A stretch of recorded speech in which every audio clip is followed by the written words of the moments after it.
Hello everyone! Welcome back to Life as a Bilingual in the Philippines. My name is Miss Camille And I'm Miss Kate, and now we're going to talk about the world of languages, cultures, and communication. Let's take a look first at some popular languages that make people tend to choose when they start learning.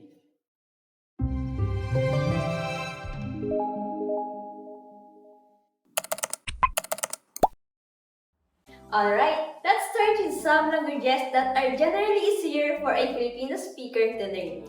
First up is Spanish. You know, for over 300 years of Spanish influence in the Philippines, around 20 to 30% of Filipino vocabulary is basically Spanish. Like for example is mesa for table, zapatos for shoes, and baño for bathroom. So you'll notice, no, there's a lot of similarities to our languages, right? Exactly, Miss Kay. Plus, Spanish is phonetic, meaning words are pronounced just like how they're written. And its subject, verb, object, sentence structure totally similar to Filipino. You're right, Miss Camille. Now, let's talk about Portuguese. It's not closely related to Filipino and Spanish, but since they are both rooted in Latin, so you will notice there's a lot of similarities when it comes in vocabulary and also grammar. Like comer means to eat and falar means to speak. Pretty close, right? It is also phonetic, but those nasal sounds might take some practice. You're right, Miss Camille. And now for something even closer, let's talk about Indonesians. Since Filipino and Indonesians came from the Austronesian language family, so they share some grammatical structures and also some words too. Like for example is bulan. So bulan means moon in Indonesian and month in Filipino. And you know the best part? Indonesian doesn't have verb conjugation or complex tenses. It is one of the simplest language to pick up.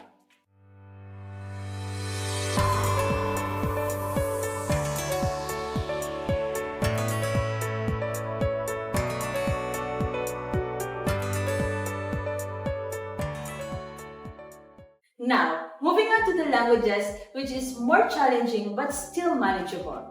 Right? First on the list is Italian. Since it's another Latin-based language, there are some overlap with vocabulary with Spanish and Portuguese. The words like telefono and familia will feel familiar.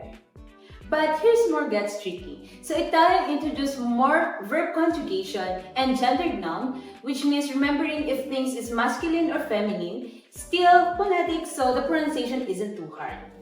Now we have French. It shares a lot of vocabulary with Spanish and even English, so you will recognize words like police or university.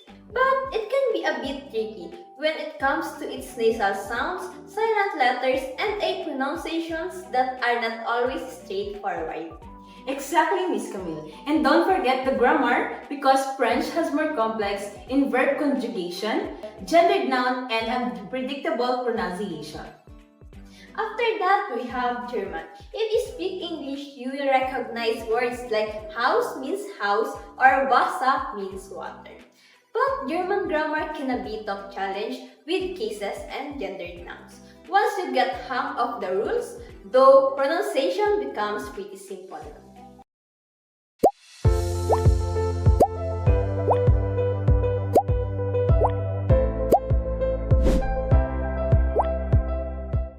Now, let's move on to the TOEFL languages. First up, Mandarin Chinese. Mandarin is tonal, so the pitch of your voice can completely change the meaning of a word. Like ma could be mother, horse, or school depending on how you say it. Yes, of course. And don't forget there's 1,000 of characters that you need to memorize. But on the bright side, Mandarin grammar is pretty simple because there's no verb conjugation or tenses. Good point! Now, let's talk about Japanese. It's tricky because of its three writing system, the hiragana, katakana, and the kanji. And as you can see, the grammar is totally different from Filipino because verb comes at the end of the sentences and there's a different level of politeness depending on the situation. But hey, the pronunciation isn't too bad. That's true. And now, let's talk about Korean. It uses Hangul, a super easy alphabet to learn. But its grammar, it's different level of politeness. And the subject-object-verb structure can take some getting used to. And don't forget the subtle pronunciation differences like G and K and P and B. That definitely something need to practice.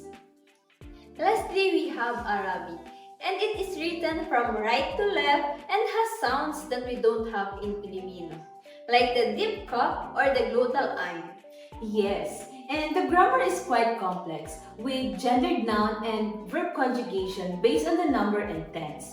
It's definitely one of the hardest languages to learn, but its script and rich history makes it worth to learn.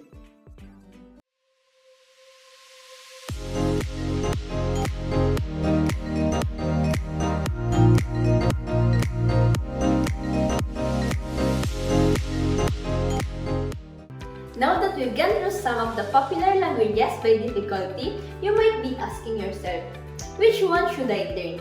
But here's the thing, it is not just about what easy or hard. Exactly. And the real question is, what language resonates with you? So you could start with Spanish because it's easy, but if you drawn with the sound of French, or maybe you love Japanese anime or Chinese history, and that connection will fuel your motivation. That's right, even if Mandarin or Arabic are considered harder, if you have passion for the culture or personal reason to learn, it doesn't feel as tough. It's all about the personal connection you have with the language. Exactly. So each language has its own beauty, whether it's the logical grammar of German, rhythm of Portuguese, or the flow of Italian. So instead of focusing on the difficulties, so you just think what makes excites you. In the end, learning a language is not just about memorizing vocabulary or mastering grammar. It's about immersing yourself in a new way of thinking, experiencing new culture, and connecting with people in a deeper level. So the real question to ask yourself is, which language speaks to me? Is it the culture, the sound, or maybe how the language is used in the world? And the most important thing is that you feel the connection between the language that you choose. And that will be your driving force, whether it's easy or hard language. Thank you for joining us today. So if you enjoyed this video, don't forget to like, subscribe, and hit the notification bell so you don't miss any of our future language learning adventures. We'll see you on the next video. Bye!